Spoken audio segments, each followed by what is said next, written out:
the speech there delivered by the ANC President Cyril Ramaphosa at the ANC Mpumalanga elective conference that's been underway over the last 3 days. Speaking there and giving marching orders to members of the ANC, really, and just welcoming and asking the members to support the newly elected leadership of the ANC in Mpumalanga, as led by Mandla Ndlovu, who is the new provincial chairperson in Mpumalanga. But you know, some key interesting takeouts for me coming out of that speech.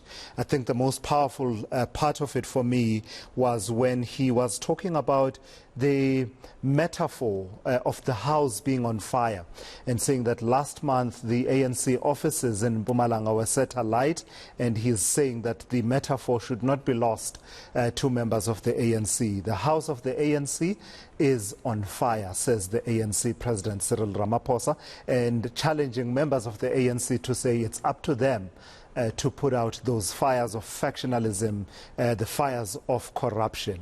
But at the same time, he insists that those who believe that the ANC is, on its knees, well, they'll have a rude awakening. He says the ANC is not on its knees, because it continues to govern the majority of municipalities in this country, as well as the provinces.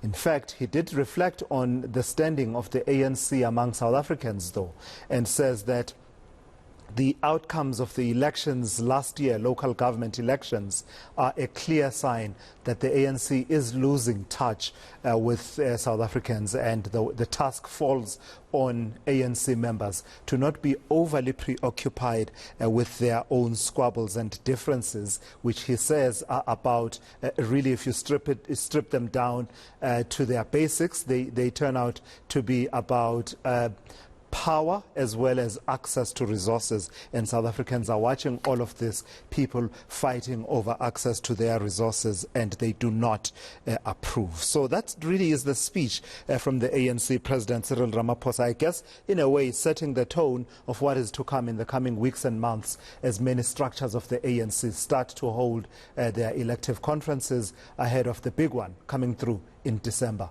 this year.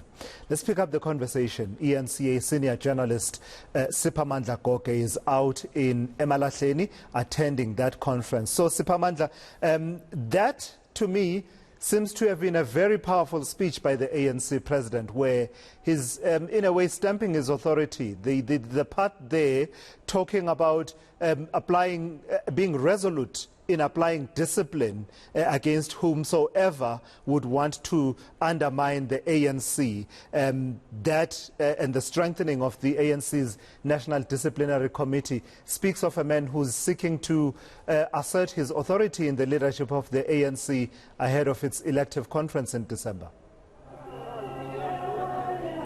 It's now or never, Tula Sizwe. Now is the time for him to assert that authority, to basically tell ANC members and leaders that I am in charge here. The issue of discipline is non-negotiable. It was a powerful speech in a sense that he did tell these delegates, he was very honest with them, telling them that, listen, if we do not sort ourselves out, we are risking losing power. His critics will say, well, he appears to say that the ANC is only preoccupied with having political power, not to solve the challenges that the country is facing. But for them to be in government, they need political power. So he says if they do not put out the fires that they are facing, he said their house is on fire, and they need to deal with that and ensure that they put out those fires. I guess the issue of ill discipline has been plaguing the ANC for a very long time. Even here in Mpumalanga, we are having this elective provincial conference. Before or leading up to this conference, there have been reports of ill discipline in fighting, as well as just squabbles within ANC members and leaders, and at time that has turned very violent for the ANC here in Mpumalanga province. But even across the country, most ANC structures are under siege. They are struggling and grappling with the issue of ill discipline, and that is a culture that has crept in within the ANC. And Cyril Ramaphosa says it has to stop. Tough talk is not enough. how is he going to enforce that? How is he going to ensure that members and branches of the ANC adhere to maximum discipline, iron discipline, and they respect the leadership of the ANC? But Thulasizwe, what stood out for me is how during that powerful speech he became much of very soft when it comes to the issue of Mandla Msibi. He tried to be diplomatic about it, saying, well, you have nominated and elected the provincial treasurer who's facing murder charges, but you need to reflect on that because we need to be serious about the step-aside resolution of the ANC and the guidelines. Of course, Mandla Msibi needs to step aside now as the newly elected provincial treasurer of the ANC in Mpumalanga. But Cyril Ramaphosa was giving a hint, giving a clue to the delegates that, well, even though he is innocent until proven otherwise by a competent court of law, the fact that he's been elected, that is a strong talking point. He's not the only one, by the way. In KwaZulu-Natal, Emalahleni region in Newcastle, the regional chairperson there, Dr. Ntutugo Junda Mahlaba, was elected. The ANC is going to continue to face this dilemma as they go through with their regional and provincial conferences. In Limpopo, there are leaders who are charged there who are said to be contesting in the upcoming provincial conference. In eThekwini region in KwaZulu-Natal, Zandile Gumede is said to be contesting for the position of the regional chairperson in eThekwini. So the step-aside rule and resolution of the ANC will be very difficult to navigate around as they go through these regional and provincial conferences. Yeah, in fact, if I heard him correctly there, Siphamandla, in his urging of the delegates to reflect on their decision to elect Mandla Msibi, despite him facing the charges that he faces. I think I heard him say that not only will you, as the delegates in Mpumalanga, need to reflect on this, the National Executive Committee itself will need to reflect on it. Some will say, I mean, it's very clear. It's a resolution from 2017 about stepping aside. There's been many episodes of this reflection on how exactly it should be implemented. What more is there to say about this particular resolution other than to implement it to the letter? Indeed, and I guess it has always been a question of how the ANC is going to implement this, because if we are calling on delegates to reflect on a resolution that was adopted and that has already been implemented before, what are you really saying? You are calling on them to reflect on this, but the resolution is there. You just need to implement it. And I can tell you that, it's not only going to create a challenge for the ANC for these regional and provincial conferences that are coming up. But also remember, if I'm not mistaken, you have a case in KwaZulu-Natal whereby the deputy chairperson of the ANC in the province, Mike Mabuya Kulu, was charged. He had to step aside.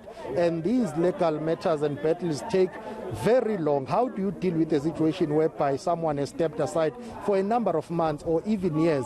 In the Northwest, if I'm not mistaken, you had a situation whereby one of the leaders and members was charged, asked to step aside. She stepped aside. A court of law cleared her. She has not been reinstated. How do you deal with that? So there are those who will continue to say the issue of step aside is very difficult for the ANC to navigate around it, and also to ensure that they implement it, difficult as it is. I think there will be some movement now as I see the security detail of the ANC President Cyril Ramaphosa, but I think he will come out any minute now. We were told that he will leave this gathering, but now they are about to announce the issue of the Provincial Executive Committee. I'm talking about additional members here. Let me ask my colleague Lindo Ulu, sorry about that, to come with me.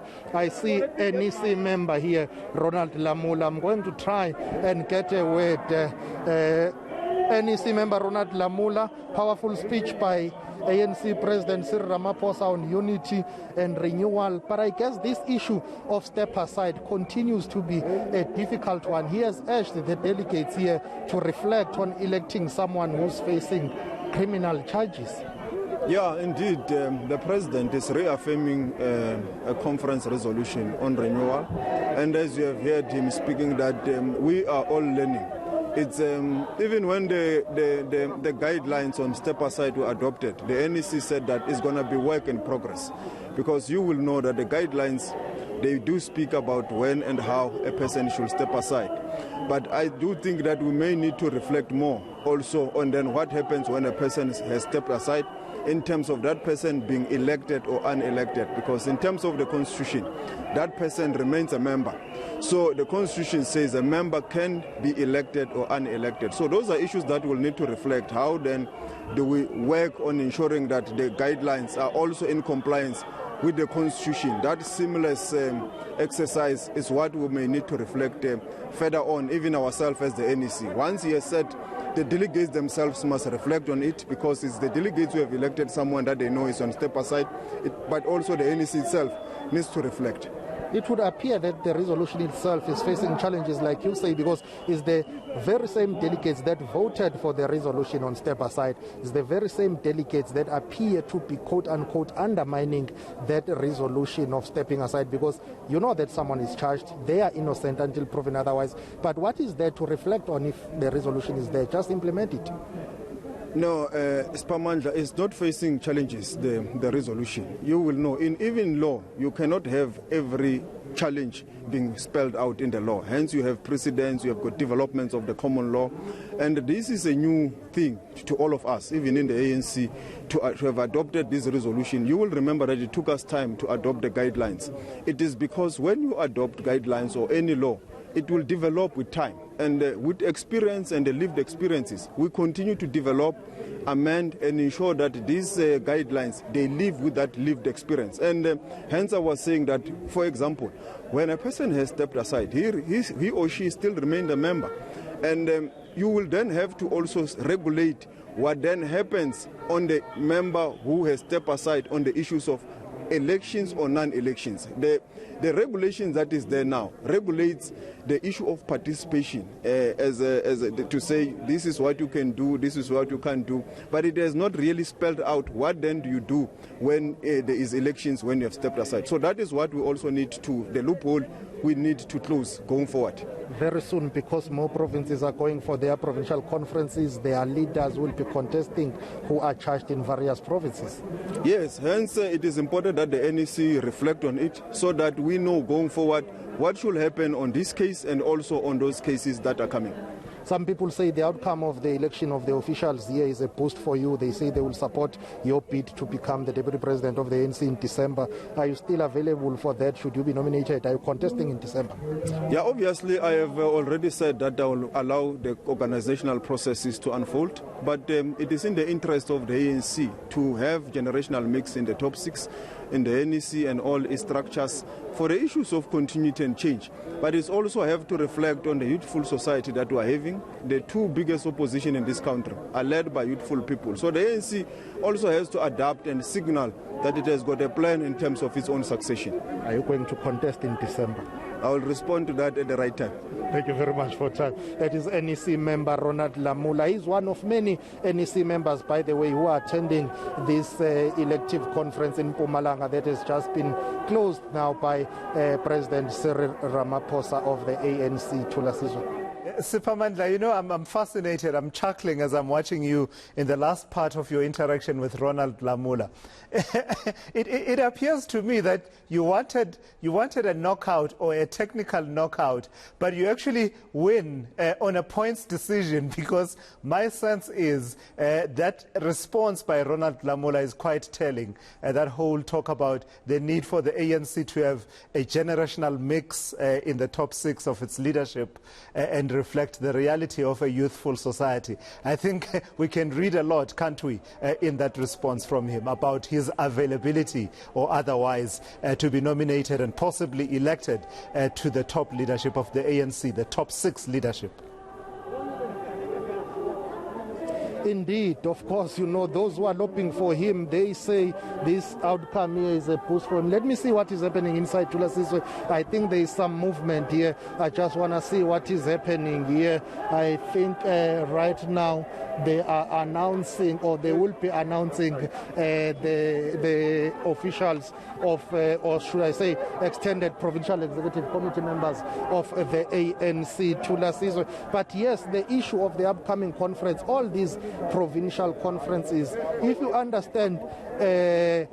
understand, I'm told that we can go inside this way, Thulasizwe. If you understand ANC politics, you will understand that provincial conferences paint a picture about what is happening in terms of the ANC national politics. Okay, I think what is happening there, you've got the recently elected officials of the ANC there. They were taking a picture with ANC President Cyril Ramaphosa, and I think soon he will be vacating, leaving here, because his security detail has said that he needs to leave here before the storm arrives in Mpumalanga. So yes, Ronald Lamula is one of those leaders that have been basically tipped to take over, or should I say to contest in December. Sorry, my brother, may I please just get out of here. They say they need more young people to contest for the leadership space within the ANC to ensure that they are able to capitalize, they are able to save the ANC. And also, another struggle, by the way, is for women. Women are saying they need to assume leadership positions within the ANC, top leadership. There have been growing calls for the ANC to ensure that it elects female leaders. And I guess if you reflect on what has happened here in Mpumalanga, you have only Lindiwe Nchali being elected Deputy Provincial Secretary of the ANC. So there are not too many leaders of the ANC that are female that have been elected to serve in the top officials of the ANC. Perhaps the composition of the Provincial Executive Committee will have to be 50-50 as per the constitution of the ANC. But other than that, I can tell you that it doesn't look good. Let me see who's arriving here. I think these are NEC members who are arriving. They are going to announce the results of the extended Provincial Executive Committee. They are led by convener there, Dr. Gwen Ramakopa, there is Kensani Kupai, there is Pule Mabe, and it's the elections agency. And they are carrying a box here with the results and the votes. They are going to announce the results of the elections of the Provincial Executive Committee members of the ANC, and the focus there will be on the Premier of the province, Refilwe Mtsweni. Many people were asking, how is she going to navigate around this? Initially, she was said to be going to contest for the position of the chairperson here in Mpumalanga, but she decided not to contest because she did not meet the threshold. Now her hopes are for her to be part of the Provincial Executive Committee of the ANC to ensure that at least she's represented there as a PEC member, for her to continue, of course, being part of the leadership here in Mpumalanga. That's very crucial for her. But there are also other MECs and other senior leaders of the ANC in Mpumalanga who are vying to be in that powerful Provincial Executive Committee structure of the ANC. Right, Sipamandla, we will continue to monitor your picture there, because we do believe that you may, knowing you may get an opportunity to get a word or two out of the ANC President, Cyril Ramaphosa, as he makes his departure. I am told that we